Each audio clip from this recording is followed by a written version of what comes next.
Assalamualaikum warahmatullahi wabarakatuh. Halo semuanya, perkenalkan nama saya Dinaris Almeria Kaibu dengan NIM A42121208, Prodi Pendidikan Jasmani, Kesehatan dan Rekreasi, Fakultas Keguruan dan Ilmu Pendidikan, Universitas Tadua.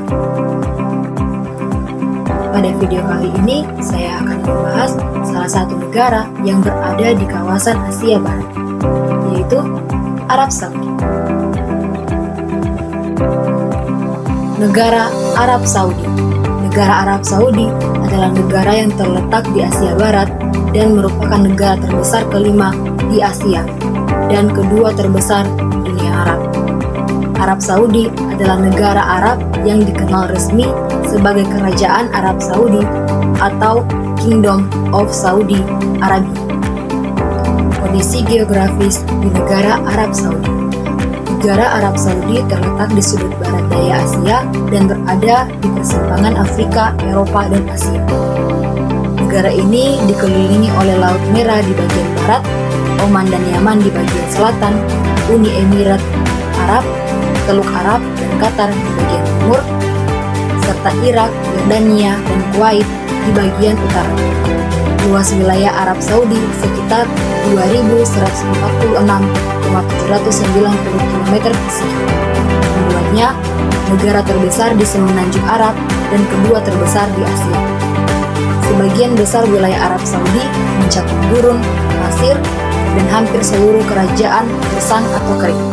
Negara ini merupakan tempat kelahiran Islam dan memiliki dua kota suci Islam, yaitu Mekah dan Madinah. Negara ini berbatasan langsung dengan negara-negara seperti Yordania, Irak, Kuwait, Qatar, Bahrain, Uni Emirat, Oman, dan Teluk Persia. Negara ini memiliki iklim yang beragam. Iklim tropis di daerah pantai sehingga iklim padang gurun di wilayah tengah dan barat. Arab Saudi juga dikenal sebagai negara yang sangat panas dan gersang, dengan suhu yang mencapai 50 derajat Celcius. Di negara Arab Saudi. Pertama, populasi. Populasi di negara Arab Saudi mencapai 32,2 juta jiwa, dengan 42% diantaranya adalah warga negara asing dan 63% warga Saudi di bawah usia 30 tahun. Kedua, usia rata-rata. Usia rata-rata di negara Arab Saudi dari total populasi adalah 29 tahun. Ketiga, penduduk. Negara Arab Saudi terletak di sudut barat daya Asia, berada di persimpangan Afrika, Eropa, dan Asia, dan dikelilingi oleh Laut Merah di bagian barat, Oman dan Yaman di bagian selatan. Yang keempat, ekonomi.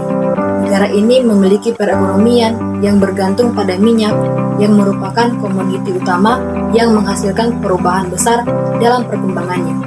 Yang kelima, tantangan demografi. Tantangan demografis di negara Arab Saudi adalah membawa setidaknya 4,5 juta masyarakat Saudi kepada pasar tenaga kerja pada tahun 2030. Yang keenam, penduduk warga negara asing. 42% dari populasi Arab Saudi adalah warga negara asing. Yang ketujuh, pendidikan muda. Populasi negara Arab Saudi yang sangat besar menyoroti tantangan dihadapi putra mahkota Muhammad bin Salman. Yang kedelapan, perkembangan ekonomi. Arab Saudi mulai dapat perhatian internasional setelah dikemukakan minyak di negara ini, yang memperjelas kebutuhan minyak dunia. Yang terakhir, mata pencarian Arab Saudi. Arab Saudi merupakan negara yang berpengaruh besar di ekonomi dunia, karena kan industri minyak dan gas bumi yang dihasilkan oleh negara ini. Nilai kultural pada negara Arab Saudi. Yang pertama, agama. Yang kedua, kesenian. Yang ketiga, adat istiadat. Yang keempat, makanan. Yang kelima, pakaian. Yang keenam, festival dan acara budaya. Nilai sosial di negara Arab Saudi. Nilai sosial di negara Arab Saudi adalah yang sangat kuat dan konsisten, dengan prinsip-prinsip agama dan budaya yang berpengaruh dalam kehidupan sehari-hari dan bermasyarakat. Nilai sosial di negara Arab Saudi tentang perbedaan antara laki-laki dan perempuan dan interaksinya yang kompleks dan berbeda dari negara lain. Di Arab Saudi, perbedaan gender ini terbentuk oleh sosial dan budaya, dan pada dasarnya tidak menjadi masalah adanya perbedaan antara perempuan dan laki-laki selama tidak menimbulkan ketidakadilan gender, tetapi ada beberapa aspek yang menarik perhatian seperti berikut. Pertama, privasi; yang kedua, ketidakadilan gender; yang ketiga, peranan perempuan; yang keempat, budaya dan perilaku. Perkembangan pendidikan di negara Arab Saudi.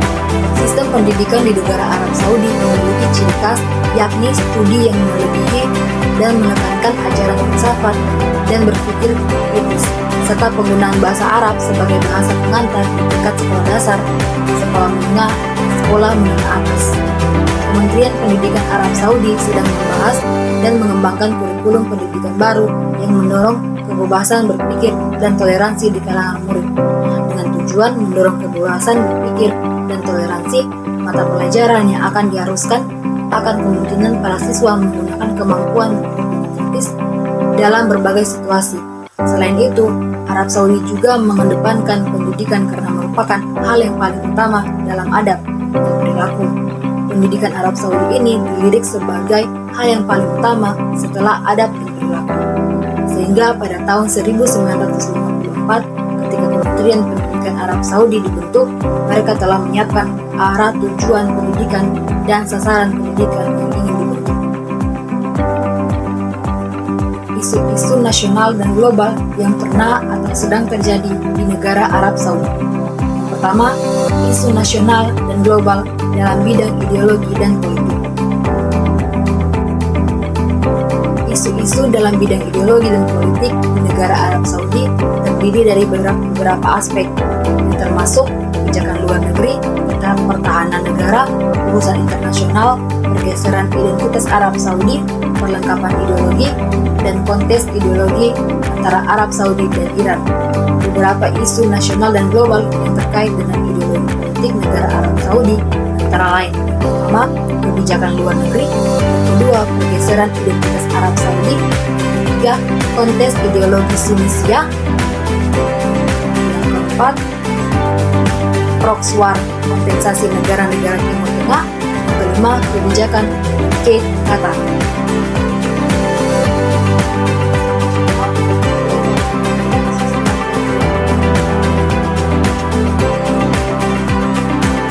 Isu nasional dan global dalam bidang sosial dan budaya di negara Arab Saudi meliputi beberapa hal, antara lain: yang pertama, reformasi sistem kebudayaan; yang kedua, pemilihan langsung anggota; yang ketiga, perubahan sosial dan budaya; yang keempat, konservatisme; yang kelima, peran perempuan; yang keenam, integrasi sosial; yang ketujuh, pengembangan kemasyarakatan; yang kedelapan, pengembangan ekonomi; yang kesembilan, pemeliharaan budaya. Isu nasional dan global dalam bidang ekonomi.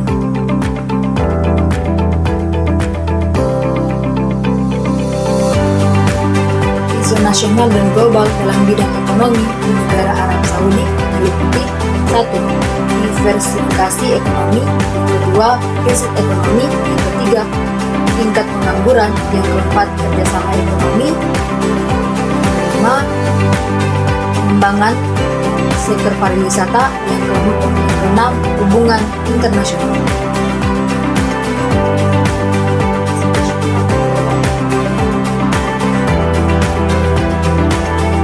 Dalam isu nasional global dalam bidang pertahanan dan keamanan di negara Arab Saudi meliputi: yang pertama, kerjasama pendidikan dan latihan militer; yang kedua, peningkatan kapasitas pertahanan; yang ketiga, krisis di Arab Saudi; yang keempat, perang Yaman; yang kelima, hubungan internasional; yang ketujuh, reformasi sosial; yang ke-8, peran Indonesia.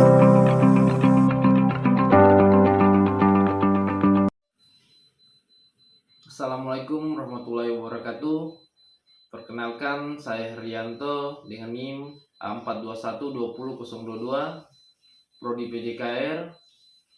Saya akan mempresentasikan sebuah materi tentang kawasan negara Asia Barat, yaitu negara Oman, ibu kota Muscat. Kita akan mengetahui apa saja yang ada di kawasan Asia Barat dari beberapa sudut pandang seperti geografis, demografis, pendidikan, dan sebagainya. Baik, kita masuk di pengertian Oman. Oman adalah sebuah monarki mutlak, di mana Sultan Oman menjalankan kewenangan paripurna. Meskipun demikian, parlemen memiliki beberapa kekuasaan, legislatif dan penguasaan. Pada bulan November 2010, Program Pembangunan Perserikatan Bangsa-Bangsa atau UNDP menyatakan bahwa Oman di antara 130 negara sedunia merupakan negara yang paling terbaik dalam 40 tahun terakhir. Menurut indeks-indeks internasional, Oman adalah salah satu negara yang paling maju dan stabil di dunia Arab. Baik, selanjutnya kita masuk di kondisi geografis. Oman terletak di bagian timur hingga tenggara Semenanjung Arab. Perbatasan darat dengan Persatuan Emirat Arab, Arab Saudi, dan Republik Yaman di sebelah timur laut dan tenggara. Negara ini berhadapan dengan Teluk Oman dan Laut Arabia. Sebagian besar wilayah Oman terdiri dari gurun yang kerindangan, daerah pesisir yang lembab, dan dataran bagian dalam yang panas dan kering. Oman bagian tengah hampir seluruh merupakan gurun yang nyaris datar, sedangkan di utara dan selatan terdapat pegunungan berbatu yang membatasinya dengan pesisir luas negara Oman 309.051 km.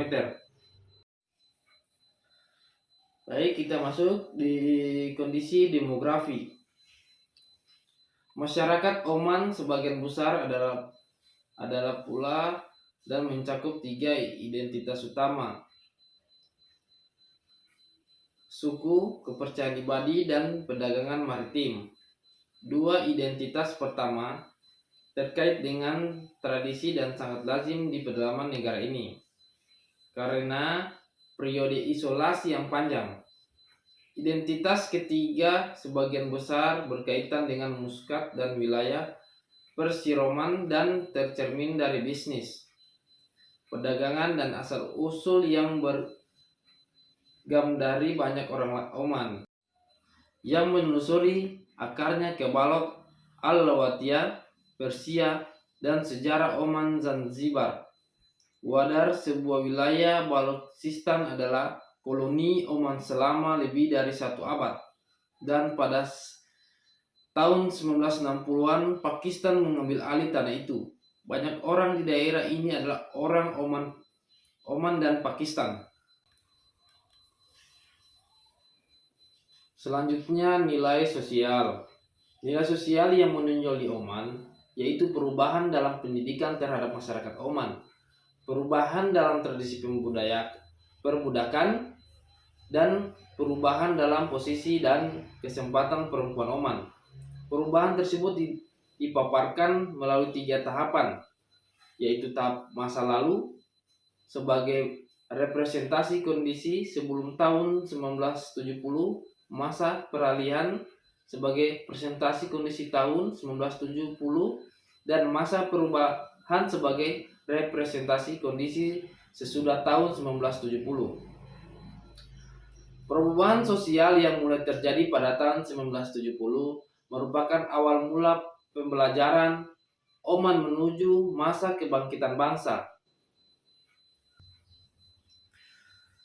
Perubahan sosial yang mulai terjadi pada tahun 1970 merupakan awal mula perjalanan Oman menuju masa kebangkitan hingga peradaban yang akhirnya membawa Oman menuju era modern. Kondisi masyarakat Oman semakin terbuka, sejahtera, dan memiliki pendidikan yang berkualitas. Ya, selanjutnya perkembangan pendidikan. Pendidikan di Oman disediakan gratis hingga akhir pendidikan menengah, meskipun kehadirannya tidak wajib di tingkat manapun. Pada tahun 1970 hanya ada 3 sekolah formal dengan 900 siswa di seluruh negara bagian. Program pendidikan nasional Oman berkembang pesat pada tahun 1970-an dan 1980-an. Dengan kerajaan Arab Saudi mengirimkan guru atas biaya sendiri selama periode tersebut. Pada tahun 2006 sampai 2007, sekitar 560 siswa bersekolah di 1053 sekolah negeri. Jumlah siswa di sekolah swasta sekitar 65.000. Ada juga program ekstensif untuk memberantas buta huruf pada orang dewasa.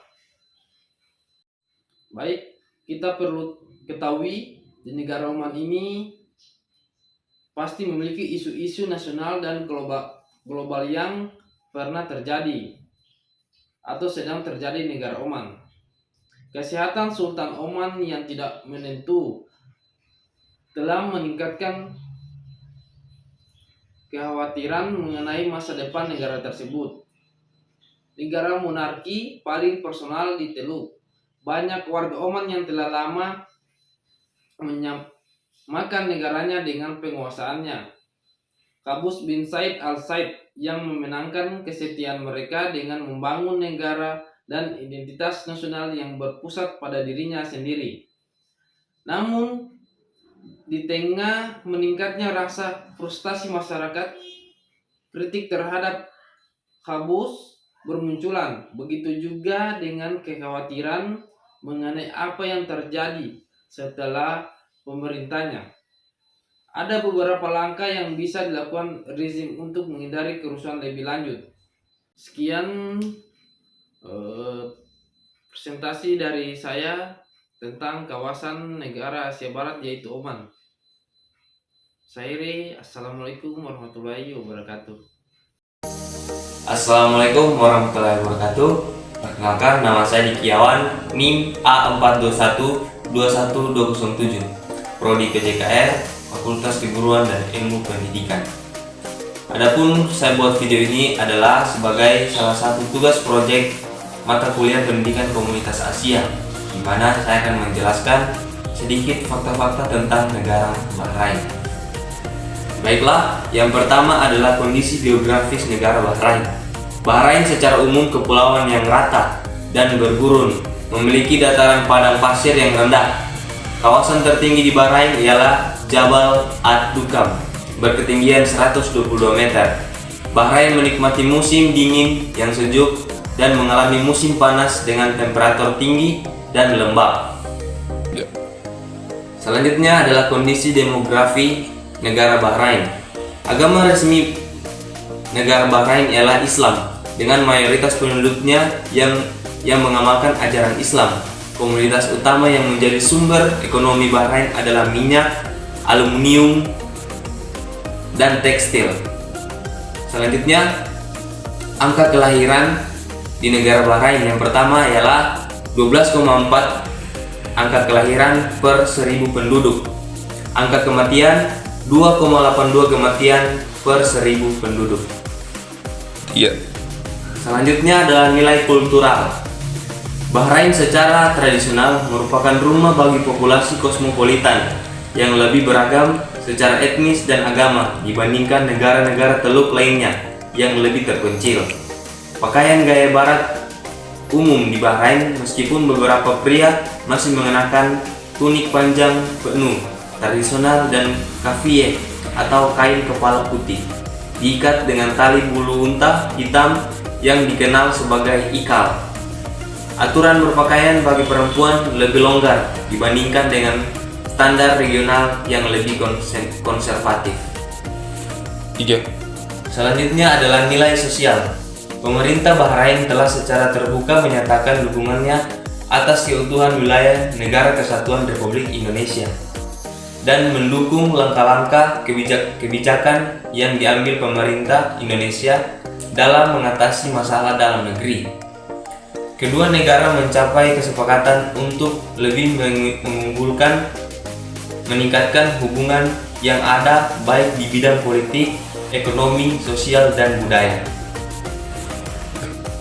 Selanjutnya adalah perkembangan pendidikan di negara Bahrain. Bahrain memiliki sistem pendidikan publik tertua di Semenanjung Arab. Sistem ini didirikan pada tahun 1932 ketika pemerintahan Bahrain mengambil tanggung jawab untuk mengapresiasikan sekolah dasar umum khusus anak laki-laki yang sudah ada sebelumnya. Pendidikan di Bahrain, negara Teluk Garis, dan baru-baru ini juga dinyatakan wajib. Pemerintah menganut model 3 fase, yaitu dimulai dari usia 6 tahun di sekolah dasar. Di sini kurikulum akademik umum telah diadopsi bersama dengan program pengajaran agama yang berlangsung selama 9 tahun. Selanjutnya adalah isu nasional dan global negara Bahrain. Pada awal tahun 2011, negara-negara di Timur Tengah dan Afrika Utara mengalami gerakan massa besar-besaran yang menuntut pemimpin negaranya mundur. Bahrain merupakan salah satu negara yang mengalami gerakan massal, di mana masyarakat Bahrain menuntut adanya reformasi pemerintahan yang dinilai otoriter, represif, dan diskriminatif. Salah satu kekecewaan rakyat Bahrain adalah kebijakan pemerintahan Al-Khalifah di bidang politik. Kehidupan rakyat Bahrain di bidang politik pada saat dipimpin oleh pemerintahan Al-Khalifah sangat tertekan. Hal tersebut terjadi karena rakyat Bahrain tidak mempunyai kebebasan serta dibatasi partisipasinya di bidang politik.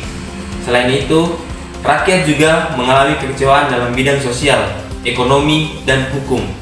Kekecewaan itu muncul akibat dari kebijakan diskriminatif pemerintahan Al-Khalifah terhadap mereka. Kebijakan diskriminatif tersebut diafirmasi positif oleh aktivis politik dan blogger Bahrain Mustafa Sadiq dalam laporannya tahun 2011. Dia membeberkan beragam aksi pemberangsuan anti-Syiah di negaranya. Dalam laporan itu terungkap bahwa putra mahkota Bahrain, Salman bin Hamad Al-Khalifah, mendukung kebijakan anti-Syiah di negara tersebut. Sadiq memaparkan bahwa gerakan adu domba antara mazhab di Bahrain dilancarkan dengan dukungan kekuatan besar Amerika Serikat dan Inggris. Menteri Pertahanan Lloyd Austin III menyebut baik peningkatan hubungan kemenangan dengan Bahrain hari ini dalam pertemuan dengan putra mahkota Salman bin Hamad Al-Khalifah. Kedua pemimpin ini bertemu di Pentagon satu hari setelah Amerika Serikat dan Bahrain menandatangani perjanjian integrasi keamanan komprehensif untuk meningkatkan kerjasama dalam berbagai isu, mulai dari pertahanan dan keamanan hingga teknologi dan perdagangan baru. Katanya, hanya dengan bekerja sama, negara-negara besar dan kecil yang masing-masing mempunyai tanggung jawab sendiri-sendiri dapat mewujudkan dunia yang lebih stabil dan produktif. Itulah fakta-fakta tentang negara Bahrain. Saya ucapkan banyak terima kasih. Saya akhiri. Assalamualaikum warahmatullahi wabarakatuh.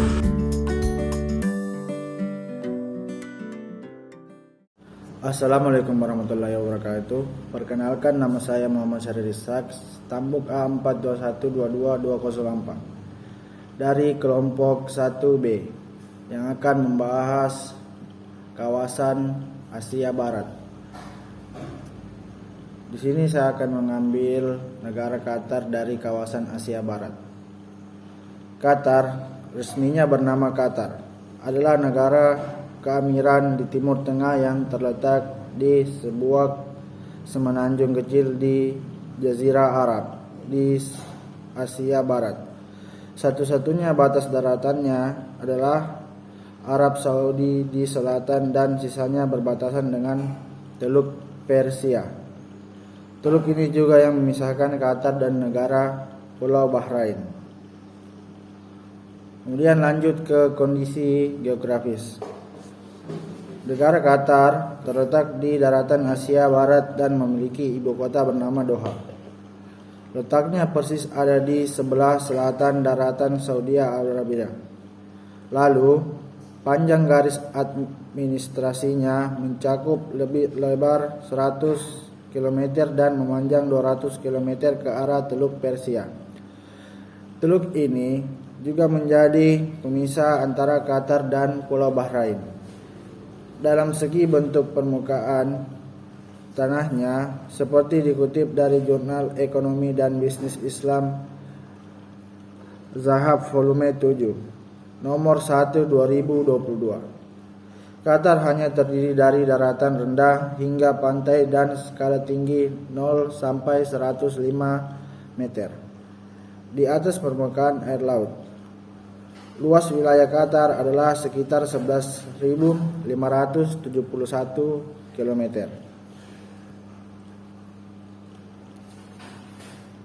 Wilayah ini pada 2014 dibagi atas 7 munisipalitas atau daerah. Di antaranya ada Al-Khor, Salal, Al-Dayan, Doha, Al-Wakrah, Madinah, As-Hamal, dan Al-Rayyan dalam wilayah negaranya. Qatar punya jumlah populasi penduduk mencapai 2,5 juta jiwa. Mereka berkomunikasi dengan bahasa Arab sebagai dominasi dan sebagian kecil ada juga yang menggunakan bahasa Inggris. Terkait segi kepercayaannya, negara ini didominasi oleh penganut agama Islam. Selain itu, segi ekonomi Qatar mengandalkan sumber minyak yang dimilikinya, yakni terdapat di penambangan minyak lapangan Dukhan. Demikian diwartakan GeoExpro dengan status kepemilikan tersebut. Kegiatan ekspor minyak menjadi komoditas utama negara ini. Kemudian lanjut ke kondisi demografi. Populasi. Qatar memiliki sekitar 2,6 juta penduduk awal tahun 2017. Sebagian besar sekitar 92% tinggal di ibu kota Doha. Pekerja asing berjumlah sekitar 88% dari populasi. Yang terbesar terdiri dari orang Asia Selatan, dan pekerja dari Filipina sendiri diperkirakan berjumlah sekitar 70.000 orang, Mesir, dan adalah kelompok migran non-Asia Selatan terbesar di Qatar. Angka kelahiran dan kematian.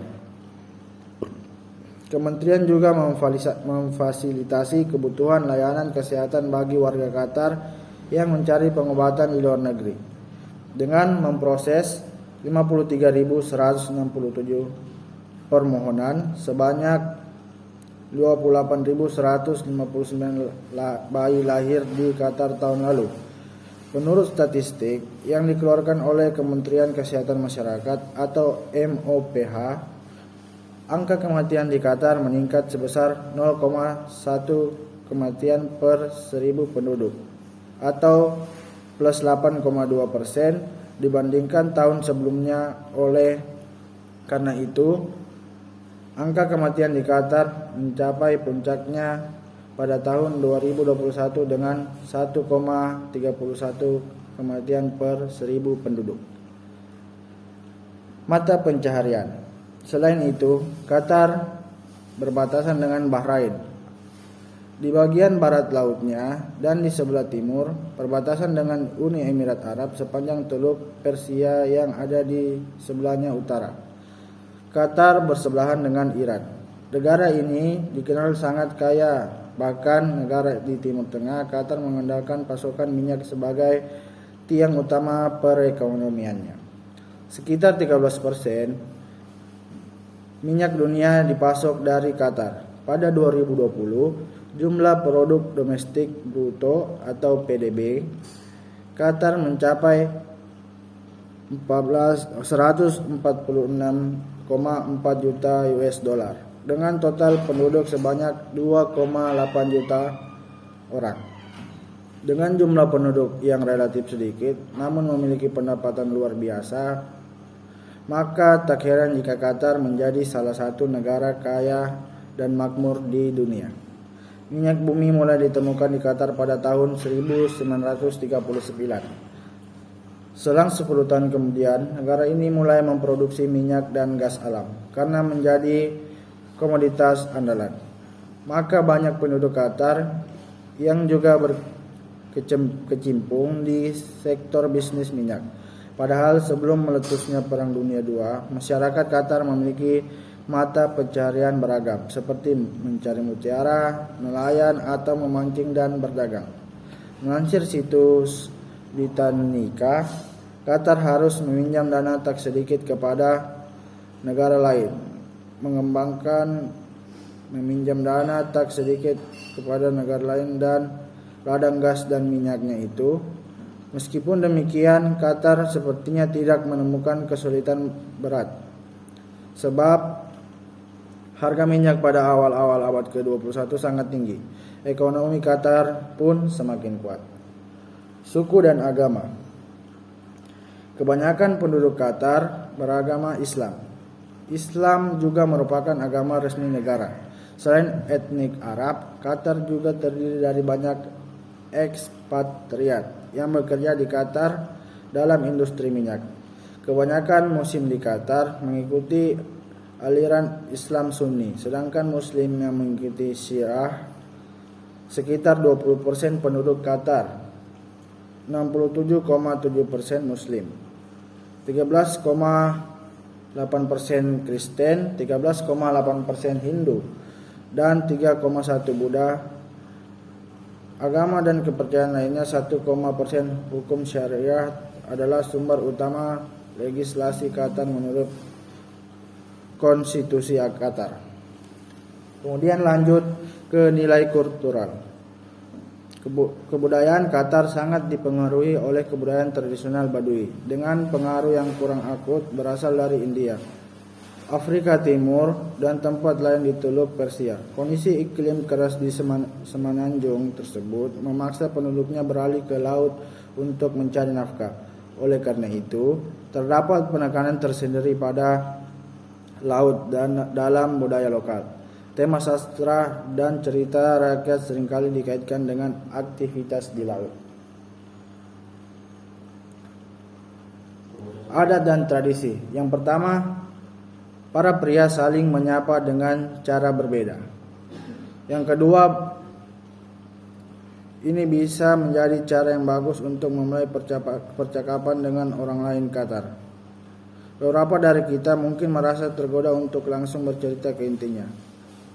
Di Qatar, sebelum memulai obrolan apapun, baik sangat wawancara kerja atau rapat bisnis, bertanya tentang kesehatan lawan bicaramu merupakan hal yang sopan. Kami tak perlu menanyakan detailnya, tapi wajib menunjukkan rasa ingin tahu.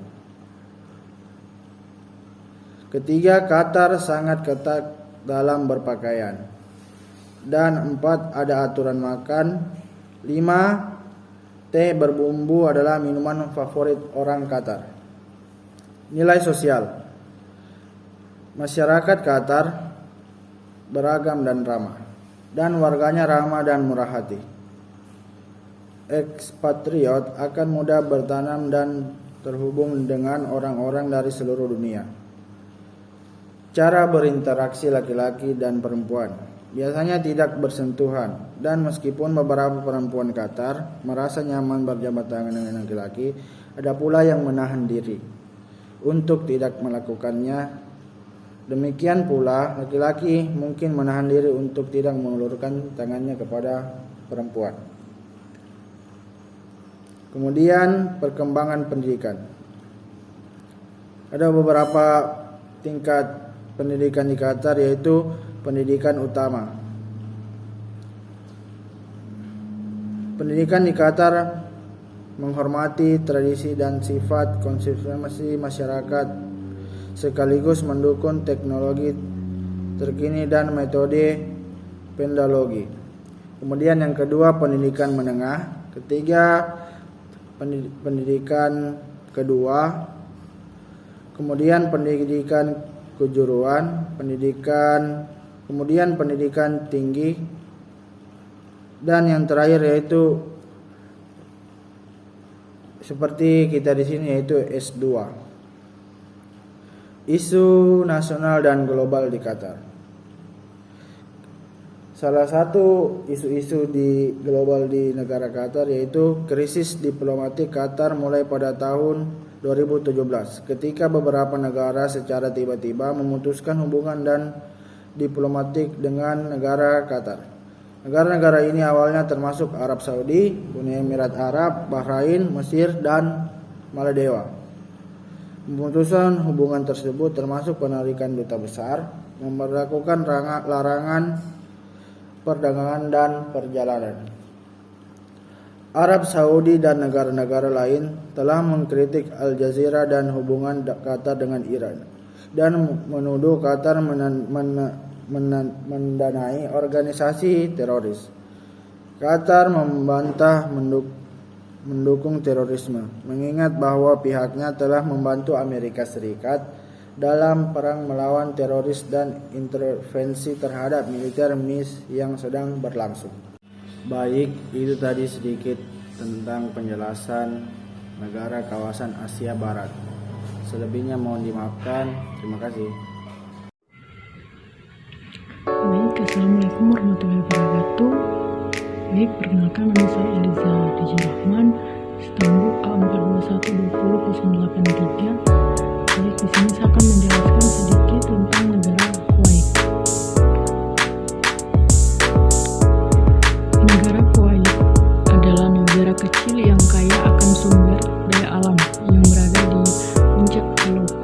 Kuwait diapit oleh Arab Saudi, Irak, dan Iran. Memiliki lokasi yang strategis dan memiliki cadangan minyak yang besar sehingga menjadikannya sebagai salah satu negara terkaya di dunia. Kuwait adalah negara konservatif dengan mayoritas Muslim Sunni. Kuwait juga memiliki sistem politik paling terbuka di antara negara-negara Arab lainnya. Dikarenakan monarki di negara Kuwait sangat menonjol jika dibandingkan dengan negara-negara lainnya. Kemudian di sini ada bendera Kuwait, merupakan bendera triwarna horizontal hijau, putih, dan merah dengan trapesium hitam di sisi kiri dan di sisi yang dipasang tiang bendera. Arti warna bendera ini berasal dari puisi Safi al-Din al-Haini, yaitu putih untuk perbuatan kita, hitam untuk pertempuran kita, dan hijau untuk tanah kita, dan merah untuk pedang kita. Kemudian ada mata uang Kuwait. Mata uang Kuwait adalah Kuwait dinar atau bisa disebut KD, yang merupakan mata uang dengan nilai tertinggi di dunia di atas US dollar dan euro. Kemudian Kuwait juga sangat kaya dengan cadangan minyak dan gas alam. Cadangan minyak yang sudah diketahui sebesar 96,8 miliar barel merupakan 10% cadangan minyak dunia dan nomor 6 di dunia. Cadangan gas alam sebesar 1.498 triliun meter kubik, dan Kuwait juga memiliki sumber air bersih di Al-Raudatin dan Al-Sikaya, namun tidak mencukupi kebutuhan air bersih nasional